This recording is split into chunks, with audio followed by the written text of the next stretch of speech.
Hoje nós iremos falar então, vamos dividir a nossa aula em duas partes. Na primeira parte nós iremos falar da tendinite calcária, e na sequência vamos falar sobre as tendinites, tendinopatias e outras afecções ao nível da cabeça longa do bíceps.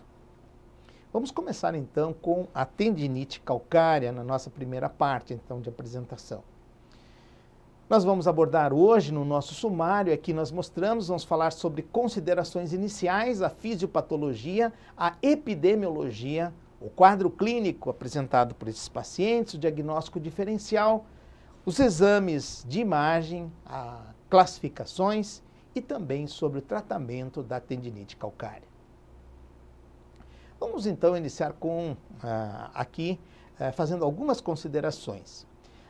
A tendinite calcária, ela ainda tem a sua etiologia, ela é desconhecida, para uma afecção que é bastante comum ao nível do ombro.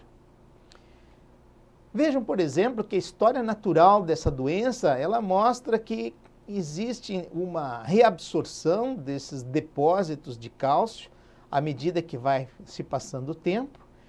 Pode acontecer sem sintomas álgicos, ou pode ter quadros com muita dor, com dor aguda, que acaba resolvendo só com analgésicos bastante potentes, nos períodos onde principalmente essa dor aguda que acontece é naquela fase, que a gente vai ver as fases aí, na fase de reabsorção do cálcio.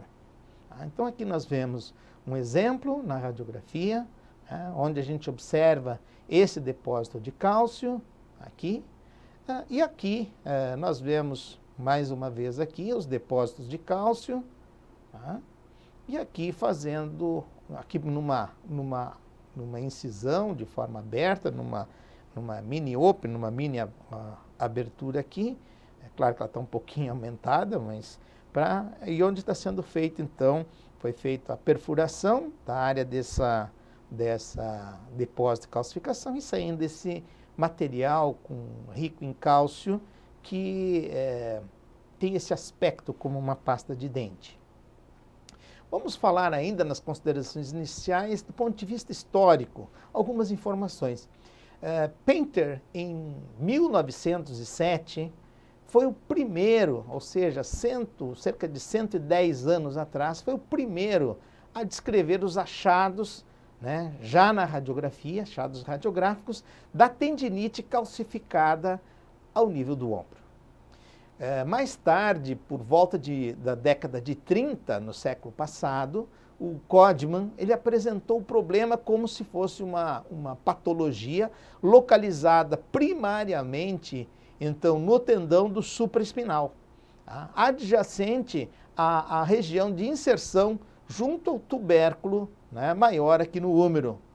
Mas chama atenção que pode acontecer também junto dos outros tendões, não só do supraespinal, embora o supraespinal seja o mais frequente. Nós temos mais de 51 ou mais, até 75%, dependendo do trabalho realizado, onde o principal local é o supraespinal.